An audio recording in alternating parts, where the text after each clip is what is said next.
ትግስት ምን ጊዜ መራራ ናት፣ ግን መጨረሻ ላይ ደግሞ ጣፋጭ ናት ማለት ነውና እንደዚህ ደግሞ ፍሬ አፍርታችሁ ስላየናችሁ ደስ ብሎናል ማለት ነው።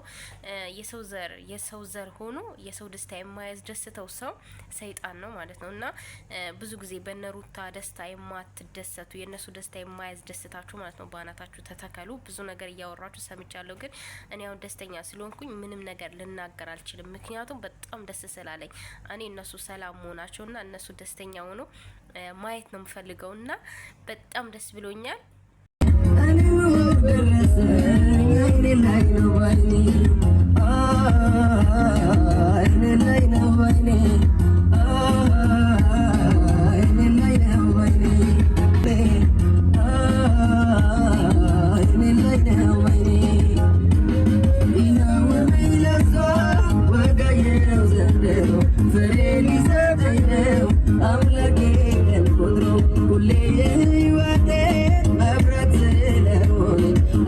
እኔ የምለው ቤተሰብ እንደኔ ግን ቁጭ ብሎ ቪዲዮ የጠበቀ ሰው አለ? ዛሬ ቀን ሙሉ 10 ገብቶ ሲወጣ ከመግሪብ ጀምሮ ማለት ነው እስከ 9 ሰዓት ድረስ ገብቼ ሲወጣ እና በጣም ነው ደስ ያለኝ።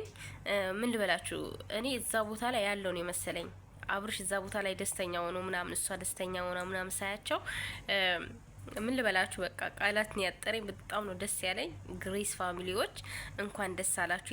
የተሰደባችሁ፣ የተረገጣችሁ፣ የተዘቀዘቃችሁ እናት አባታችሁ ላይ የተዘቀዘቀ ማለት ነው ቲክቶከሮች እንኳን ደስ አላችሁ ማለት ነውና በጣም ደስ ብሎኛል።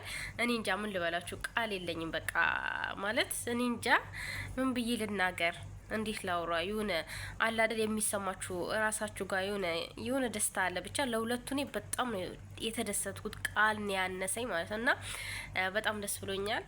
ሩታዬና አብርሽ ያው ከዚህ በኋላ ያለው ደግሞ ፈጣሪ ያውቃል። ዛሬ ላይ ማርገዛችሁን ሰም ጤነኛ የሆነ ልጅን ፈጣሪ ይስጣችሁ ብቻ አላቅም።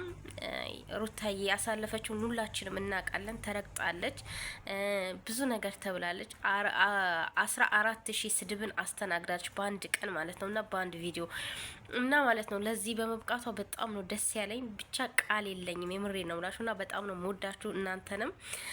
ሩታዬና አብርሽ በድጋሚ እንኳን ደስ አላችሁ። ወልዳችሁ ደግሞ ለመሳም ያብቃችሁ ፈጣሪ ማለት ነው። እና እንግዲህ ያው